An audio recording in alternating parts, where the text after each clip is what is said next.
guys, it's your girl ARIE, and in today's video we're going to be working with Nadula hair, of course, one of my top favorite companies. And you guys, this wig, I know I said I was over the brown, but this wig is way different. This brown is different.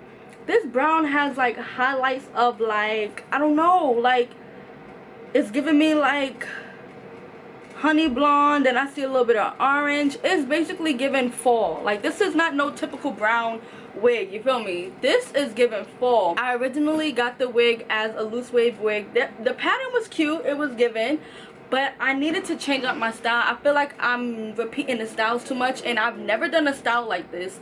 So I'm like, let me try it. And I love it. The curls is dropping, of course, but I'm gonna put more curls in there.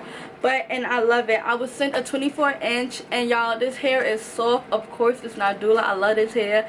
And y'all, I give this hair a 10 out of 10. Like always, 10 out of 10.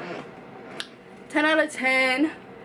But all the hair details will be down below. Don't forget to like, comment, subscribe. If you want to know how I got this look, continue watching. And if you want the same exact wig that I'm wearing in this video, click that link down below.